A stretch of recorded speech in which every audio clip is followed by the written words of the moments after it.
inyo'y bumabatit nagpupugay. Taglay ko rin ang pag-asang naway maging matagumpay. Patimpalak sa bigkasan kung tawag ibalagtasan. Pagsang akong ilalatag, pakiwari mahalaga. Pagkat nasasangkot dito ay bayan nating sinusinta. Sa pagunlad ng ating bayan, puhunan ni ano baga. Ang sipag o talino, alin ang mas mahalaga. Kaya't yung lakandiwa ay muling nag-aanyaya ng dalawang mabibigkas na mahusay at kilala. Ang hiling ko'y salubungin ng palakpak ang dalawa. Panig nilang ihanap ay suriin at magpasya.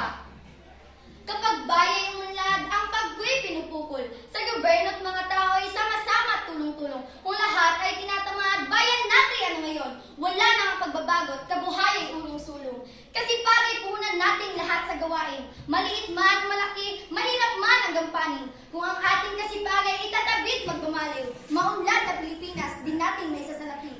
Akong abay yung lingkod ay sinilang na mahirap at niwalang kayamanan maaring may lantad. Pangmana ng magulang ko ay talinong pinahangad. Pangmanang magtatanghal, puhunan sa pagunlad. Sa gobyerno at mga tao, sa gobyerno at mga tao, sa gobyerno at lipunan, mga tao may puhunan. Nakalilan at taglayin habang sila yung buhay. Ang talino nagbubukod sa pangbansang kalayaan. Nagbibigkis ng damdamin, makayaw at makabayan.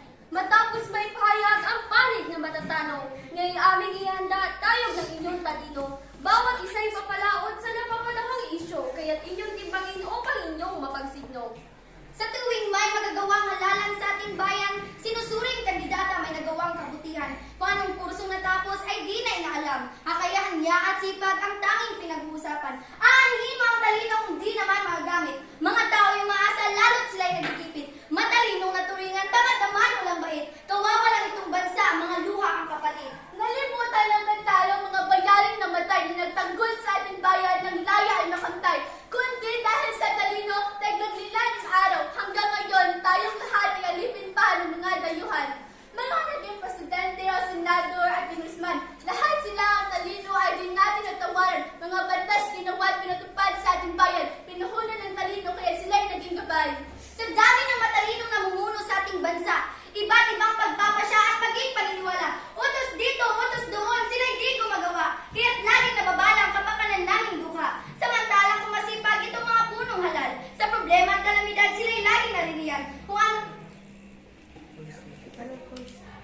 hindi na kailangan tawagin sila kung saan, sapagkat pagtulong nila ay kambal ng kasipagan. Tila yata nalimutan itong aming patugali. Sa pagtulong ay talino ang gamit palagi. Pag may kalamidad, manlulukoy na riyan lagi. Kaya't anong mahalaga, talino ay pagbunyi. Matataas sa gusali, supermarket, public mall, flyover, skyways, at iba't ibang komunikasyon.